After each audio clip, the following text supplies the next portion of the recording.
We're gonna do episode 2. I did episode 1. Can't even remember. The Cave of Two Lovers. Avatar: The Last Airbender review. I'm gonna move on to episode 2 now. So the Puppet Master will be next. And this is a great episode. It's very informative for who Katara is as she's older, the way she feels about bloodbending as it connects to the legend of Korra. So the whole episode begins with the moon.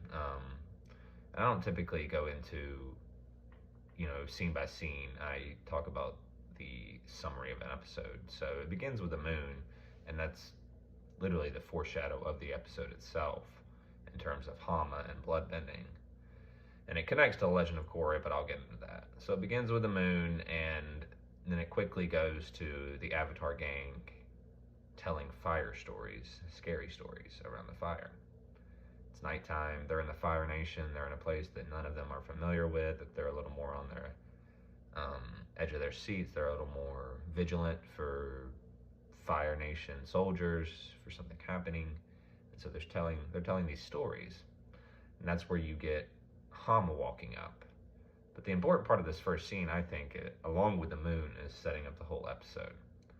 The episode is about stories. It's about Hama's story as the last waterbender of the Southern Water Tribe.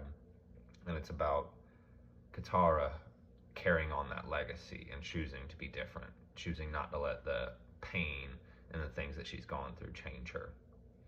That's why this episode is through the stories, through the scary stories and the mystery of, the evil figure behind a scary story, which ends up being Hama.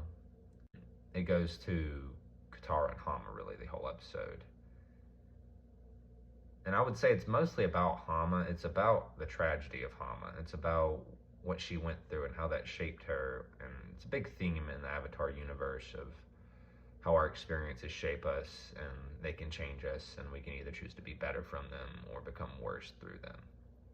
I think Hama represents that, along with just the concept of being the last waterbender of the Southern Water Tribe, and you get this knowledge of how Katara became truly the last waterbender of her tribe. And I think the biggest part at the end is Katara, the mantle passes from Hama, because there's no other bloodbenders, as far as we know, ever. Hama's the first that we know of. I'm pretty sure that might not be canon. But Katara becomes the most powerful waterbender on the world, in my opinion, at this time. Her being able to bloodbend Hama, who is far superior in age and skill and battle, to be able to best her and to be able to bloodbend her, that is huge. So, I think it's as much as it's about the tragedy of Hama and this idea of the last waterbender of the Southern Water Tribe, it's more so about the mantle passing to Katara from Hama. And the end of that episode is amazing with Hama's laugh as Katara discovers that she's a bloodbender, and Hama feels complete that she passed on, I guess, what she wanted to pass on. I'm not really sure how she feels that was successful. And at the end, that's where the end connects it to the legend of Korra with this concept of bloodbending, which I'm not going to get into just in case, I eventually do videos on the legend of Korra eventually. But it connects to bloodbending in the legend of Korra, especially with the moon, whether you need it or not to bloodbend, and why Katara had it outlawed while she worked so hard to eventually make bloodbending outlawed. You can see how much it impacted her.